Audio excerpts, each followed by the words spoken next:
नमस्कार और आप देख रहे हैं न्यूज गंगा। मैं हूं आपके साथ निशा भारद्वाज, जहां हम आपके लिए लेकर आते हैं देश और दुनिया की सबसे ताजा तरीन और दिलचस्प खबरें। तो चलिए बिना वक्त गवाए शुरू करते हैं आज शाम 4 बजे तक की सबसे बड़ी खबरें।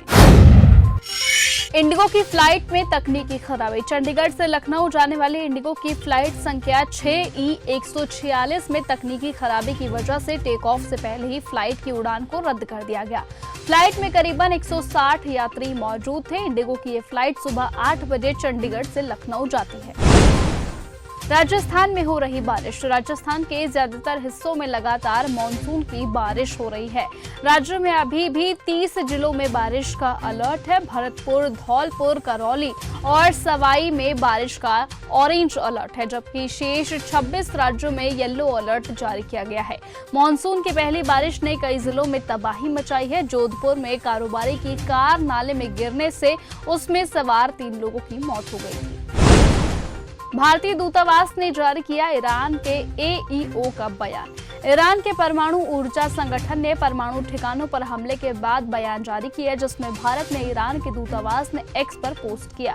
उनके अनुसार हाल के दिनों में जायोनी दुश्मन द्वारा किए गए क्रूर हमलों के बाद आज सुबह फ्रोडो, नतांज और इस्फहान में देश के परमाणु स्थलों पर बर्बर आक्रमण किया गया, जो अंतर्राष्ट्रीय कानूनों खासतौर से NPT का उल्लंघन है।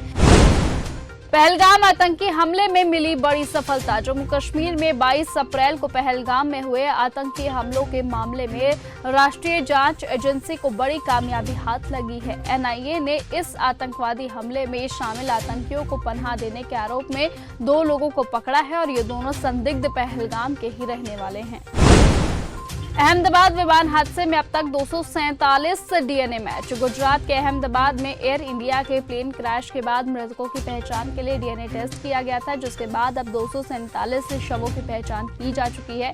इनमें से 232 लोगों के शव उनके परिजनों को सौंप दिए गए हैं। 8 लोगों के परिवारों से DNA जांच के लिए अन्य दूसरे सगे संबंधियों का सैंपल देने को कहा गया है, क्योंकि पिछले नमूने मेल नहीं खा रहे थे। ट्रंप ने भारत का साथ क्यों नहीं दिया। ईरान और के युद्ध के बीच अब अमेरिका की एंट्री हो चुकी है। अमेरिका ने ईरान पर हमले किए हैं। इसको लेकर शिवसेना उद्धव गुट के नेता संजय राउत ने राष्ट्रपति डोनाल्ड ट्रंप पर सवाल खड़े कर दिए। संजय राउत ने पूछा कि जब ईरान इजराइल के बीच युद्ध चल रहा था तो डोनाल्ड ट्रंप को कूदने की क्या जरूरत है। ईरान में अमेरिकी हमलों पर भड़की महबूबा मुफ्ती। ईरान और इजराइल के बीच लगातार हो रहे हमलों को लेकर शनिवार को इस्तांबुल में इलासिम सहयोग संगठन की बैठक हुई। इस बैठक में इजराइल और ईरान के बीच हो रहे युद्ध को लेकर चर्चा हुई। OIC की इस बैठक को लेकर जम्मू कश्मीर की पूर्व मुख्यमंत्री महबूबा मुफ्ती ने कहा, OIC की बैठक में ईरान और इजराइल तनाव से संबंधित कोई खास कदम नहीं उठाए गए। उन्होंने कहा कि ट्रंप को नोबेल शांति पुरस्कार देने की सिफारिश करने वाला देश पाकिस्तान भी पछता रहा होगा। योगी के मंत्री ने मुलायम सिंह यादव की तारीफ में पढ़े कसीदे। उत्तर प्रदेश के सियासी गलियारों में एक बार फिर हलचल तेज है। समाजवादी पार्टी के अध्यक्ष अखिलेश यादव ने गोरखपुर लिंक एक्सप्रेस वे को सबसे महंगा राजमार्ग करार दिया। तंज कसते हुए ये कहा गया कि ये कोई एक्सप्रेस वे नहीं बल्कि महज 4 लेन वाला राजमार्ग है। बता दें कि उनके इस बयान पर योगी के मंत्री नंद गोपाल गुप्ता यानी नंदी ने पलटवार किया और मुलायम सिंह यादव की तारीफों में कसीदे पढ़े।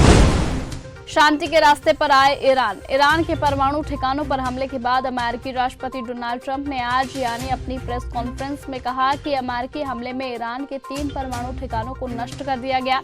ईरान नहीं रुका तो फिर हमला होगा। ईरान को शांति के रास्ते पर आना चाहिए। ईरान में या तो शांति होगी या फिर त्रासदी। आज की घटना अपमानजनक। ईरान के विदेश मंत्री सईद अब्बास अरागची ने सोशल मीडिया प्लेटफॉर्म एक्स पर लिखा, संयुक्त राष्ट्र सुरक्षा परिषद के स्थायी सदस्य अमेरिका ने ईरान के शांतिपूर्ण परमाणु ठिकानों पर हमला करके संयुक्त राष्ट्र चार्टर, अंतर्राष्ट्रीय कानून और NPT का गंभीर उल्लंघन किया है। आज सुबह की घटनाएं अपमानजनक है और इनके परिणाम हमेशा के लिए देखे जाएंगे। संयुक्त राष्ट्र के हर सदस्य को इस बेहद खतरनाक, अराजक और आपराधिक व्यवहार से चिंतित होना चाहिए। तो फिलहाल आज के इस बुलेटिन में सिर्फ इतना ही। देश और दुनिया की तमाम बाकी खबरों से ऐसे ही जुड़े रहने के लिए आप बने रहिए और ऐसे ही देखते रहिए न्यूज गंगा। नमस्कार। ऐसी ही खबरों को सुनने और देखने के लिए सब्सक्राइब करना बिल्कुल मत भूलिएगा चैनल न्यूज गंगा। खबरें अच्छी लगी तो लाइक का बटन दबाना बिल्कुल मत भूलिएगा। कमेंट बॉक्स में टाइप भी कर सकते हैं और हाँ, शेयर करना भी बिल्कुल मत भूलिएगा।